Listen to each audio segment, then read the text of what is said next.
Hello, happy new day. Welcome back to this session. I'm so excited. If you are new, first time clicking on this video, thank you for being here. Hopefully you will hear something that will, make you want to stay around just a little bit longer and subscribe. If you are a subscriber, thank you for actually being a part of this channel. And as I share my truths, that's what this channel is about. It's just my truths, of who I am and a unique person that God created me to be. And that leads me into today's topic, which is just talking about being frugal. Often I've said on a previous video, frugal yet fruitful. I definitely understand living a frugal, shall I say, a frugal life. However, it is definitely a fruitful life, and I enjoy it. Maybe because number one, I don't compare. I'm not comparing to what anyone else is doing. I am absolutely happy for anyone that in whatever way they choose to live, whether you're a maximalist or a minimalist, I don't know, you're frugal, you're not frugal, it does not matter as long as you're happy. That's most important, as long as you're happy and you're healthy. And so I just want to share my truth and some tips, I guess, on how you can live a frugal yet fruitful life in the areas that I'm pretty strong in, which are finances, faith, and also fashion. So I just believe if you're on this channel, I talk about all different things, and that's what I love about it. I love about this documentary that I can talk and I can share all different things. It doesn't have to be one topic. And if this topic doesn't suit anyone, you always have an opportunity to come back, and hopefully the next one will vibe with you. But today, just going to give some practical frugal tips. Let's start with fashion. I often have said that I have a capsule season to season wardrobe. I've never counted how many pieces I have, never will.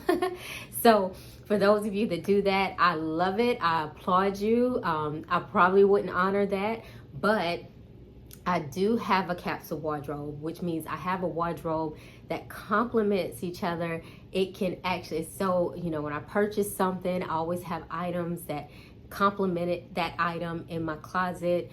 I have items that are season to season wardrobe. I promise you 90% of the time I wear dresses, but this dress that I'm wearing today, even though it's probably a spring, summer color, I can style it for every season, which is great. And I have no problem with doing that. That's one of the great things about being frugal. You can't have a problem, honestly, with doing that. If you're trying to compare yourself to the world, you may, but for me, I'm not worried about it. So I will wear pieces over and over and over. That's why I make sure, as part of being frugal, is not buying, when we're talking about fashion, do I have pieces that cost less? Yes, but it's about quality. I do not care if I'm paying $10 or $1,000 for something. I'm looking at the quality, I'm looking at the stitching. If it's already threading, it's already coming out, things of that sort. Sometimes you might say, oh, I could take it to get fixed, but I'm always looking at that.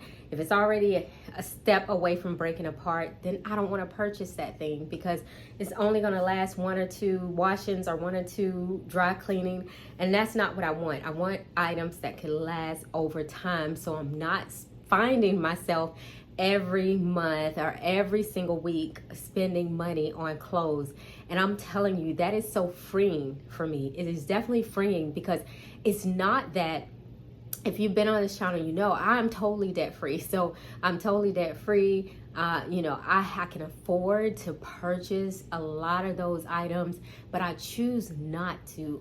I choose to be frugal in that area, and it allows me to live a fruitful life because I'm not always chasing the next trend. So be careful about that.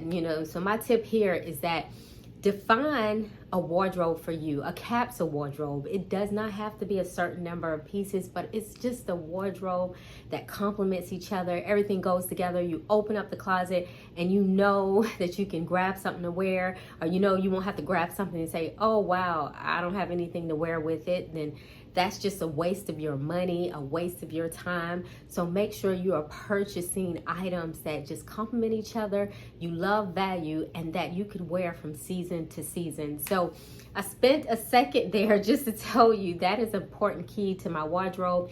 And also I just invest in accessories, because with accessories, I can take one dress, one skirt and a top, and I can promise you with accessories, what from jewelry to heels to bag, whatever it may be, scarves, I can change the look up. You know, I am a master at doing that. And that's part of being frugal as well. And I love it. I love it. I love it. And I save so much money. So you spend money up front, but it saves you on the back end. And that's what it's about. So that's my tip in the area of fashion. In the area of, let's say, finance, I would say one of my most frugal tips, and I would say whenever I was on the journey, which is almost 2 years ago, to becoming debt free and staying debt free, you know, I wanted to make sure that I could adhere to a budget. And that's so important. That's a great part about being frugal, is that you want to know financially where you want to go.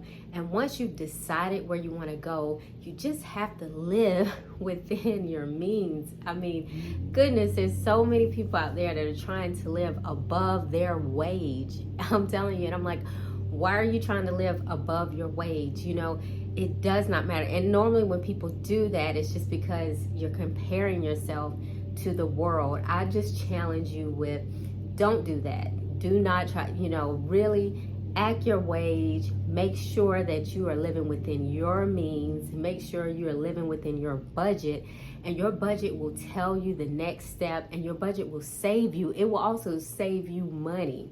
It will stop you from doing certain things. So what I had to do was things like just make sure that income was already allocated to places that it needed to go before it even came. That is a frugal tip. That helps. You know, honestly, going in grocery stores, I do not like grocery shopping at all. But I will tell you, I am an outer perimeter girl, meaning that when I shop, I am not going down those aisles, those things with all those processed foods. I am telling you, I'm not saying I'm 100% there, but I will tell you most of the time I'm on the outer perimeter, and I'm looking at things that are fresh, you know, foods, things of that sort. And most times that's not in those middle aisles. So that's one way I save, is not by, because a lot of times we don't think about that, but how that saves you money is because of your health. Because if we continue putting things that are not good for ourselves into our body, it's going to catch up with us one day. So doing that is so important. And also that leads me to my next point, frugal tip, is just starting a garden. It wasn't the main reason for starting one, but I think but having it is a financial benefit, because it's so nice when I do go in the grocery store and I'm like, wow, I don't have to buy tomatoes or cucumbers or beans and things of that sort.